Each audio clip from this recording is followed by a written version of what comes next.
Welcome back, and now news from sports.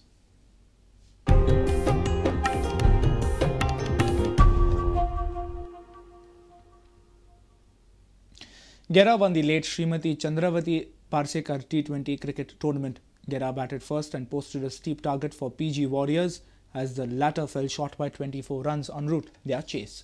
Sachin Krupaskar was awarded the man of the finals for his heroics with bat and ball, while Sagar Sawant took away the man of the tournament award. The late Chandravati Parsekar T20 tournament was organized by Youth Sports Club of Khandola, and it was in its 4th edition. Gera won the toss and batted first. The Gera side posted 124 runs in their allotted 17 overs. Earlier, umpires took a call to curtail the match to 17 overs due to fading light. Sachin Krupaskar top scored with 29, Sagar Sawant scored 23 runs, while Amay Dhamshekar and Tausif Jamada scored 18 each for Gera. For PG Warriors, Vaibhav Kadkade returned with figures of 2 for 24 in his 4. Dondu Tulaskar, Durgesh Naik, Ullas Naik, Krishna Usgaonkar and Mayuresh Chari took a wicket each. In reply, PG Warriors did not go well. They lost wickets at regular intervals and did not score freely. Mayuresh Chari backed his 1 wicket with 22 runs and was the top scorer for PG, while Vaibhav Kadkade and Nawaz Sheikh scored 15 each in their losing cause. PG managed only 105 runs in reply and were bowled out in 15 overs, thus losing the match by 24 runs. Sachin Krupaskar changed the match in his 1 over, claiming 3 wickets for just 2 runs, while Harish Naik claimed 2 for 28. Sachin Krupaskar was awarded the man of the final for his heroics with bat and ball, while Sagar Sawant took away the man of the tournament award.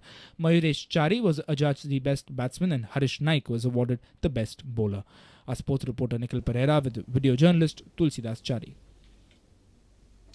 Rob attracted many children at the art fest organized by Tiny Feet at Don Bosco on Sunday. He had an interaction with the Tiny Tots. He said, "Ideas generate within us and we need to execute it." The favorite host of MAD, a creative show on Pogo, also appreciated work done by the children. See, I'm a trained artist, so my job is basically picking up the things that I've learned over the years and presenting it to you guys in a really simple sort of fashion. But for me, everything is sort of inspirational. When I travel, even when I come to Goa, and that's why I come here a lot, because I can go sit at the beach and sketch. I carry a journal or a sketchbook with me all the time, and I draw a lot. You know, I draw people, I draw things, I draw buildings, objects, everything. And there's so much art around you that you can always get into. Even on the show, if you notice, we do a lot of recycling, and the material that I use is available to you in your household. It's plastic bottles, cover caps, water caps, boxes. You know, so everything is around you. You just need to get it smart and innovative about it, and you can make out of it. It was followed by a cultural program. It also forced Rob to sing on Goan tunes. A video journalist from Panji, Prachut Pednekar. Don't worry, if you have missed this news bulletin of ours, you can log on to www.prudentmedia.in, or you can also catch the latest updates on Twitter by following us at Prudent Goa. Meet us on Facebook at www.facebook.com/prudentmedia. And with this, we have come to an end of this news bulletin. Keep watching Prudent Media. Goodbye.